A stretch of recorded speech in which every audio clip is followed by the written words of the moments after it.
उस राक्षस के मुंह उसके छाती में था। उसके 3 पैर और 6 भुजाएं थी।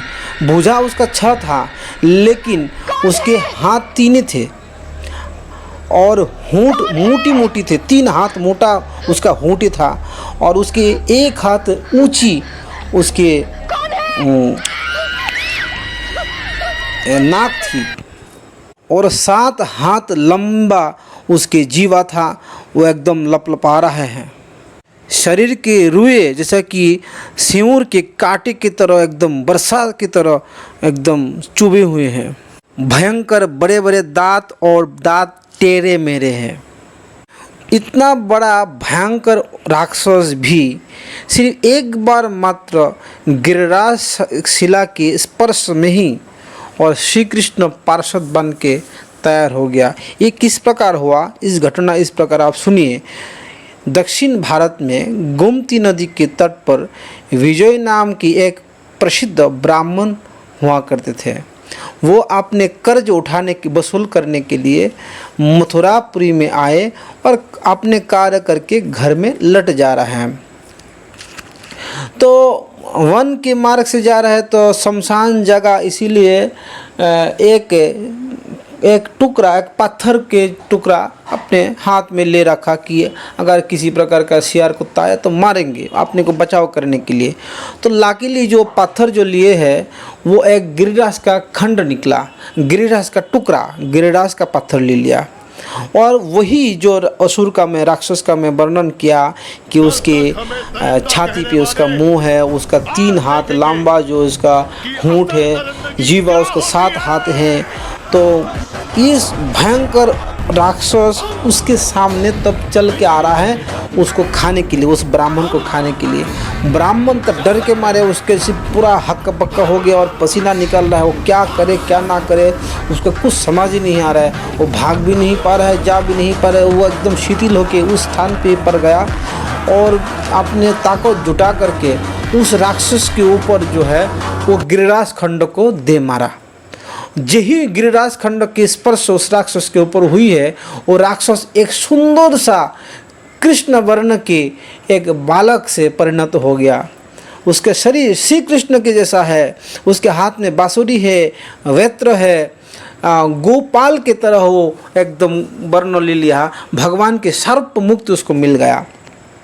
तो ब्राह्मण ने पूछा है कि भैया तुम तो थे एक राक्षस, अभी तुम एकदम से रूप बदल के एकदम महापुरुष बन गए, तुम हो कौन?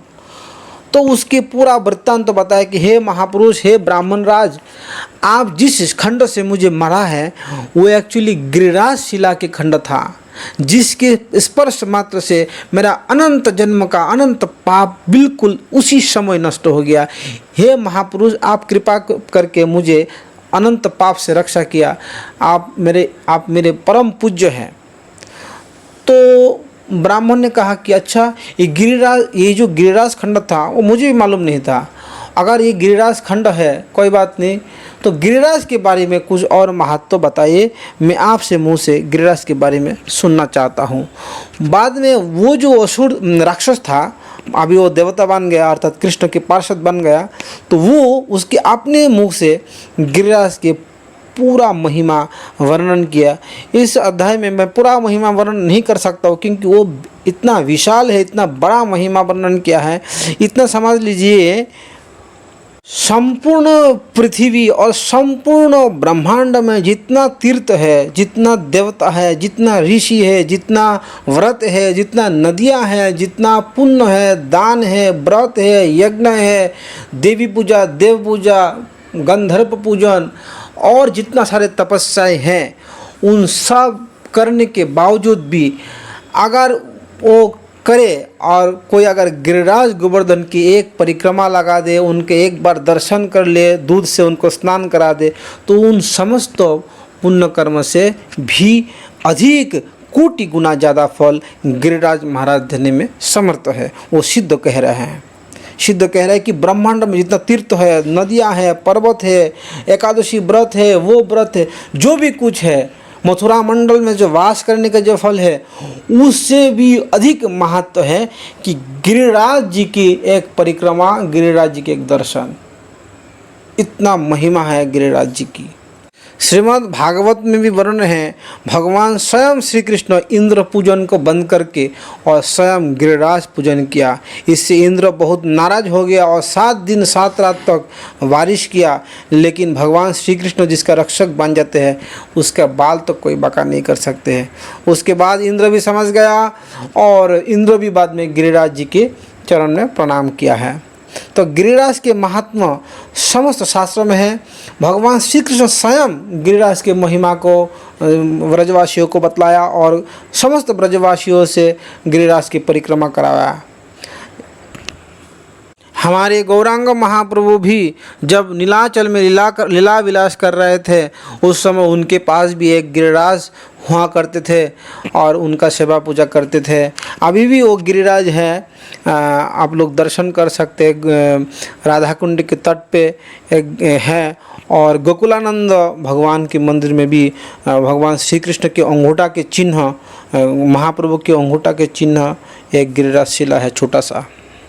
ये है गिरिराज महाराज जी की कृपा और शक्ति। ओम नमो गोवर्धन धरणाय गोविंदाय गोपालाय गोपालपते गोपीजन भरते गिरि गरुधरते करुणानिधये जगत विदये जगत मंगलाय जगत निवासाय जगत मोहनाय कोटि मन्मथ मन्मथाय वृषभानुसुतावराय श्रीनंदराज कुलप्रतिभाय श्रीकृष्णाय परिपूर्णतमाय तियशंक ब्रह्मांडपते गोलकधाम दिष्णाधिपते स्वयं भगवते सबलाय नमस्ते नमस्ते। यह है गिरिराज महाराज की प्रणाम। इससे आप गिरिराज महाराज के अभिषेक करना इस मंत्र से। कृष्ण भक्ति देने में गिरिराज के समान कोई और देवता नहीं है, इसीलिए भागवतम में गिरिराज को हरिदास वैर्य कहा गया है।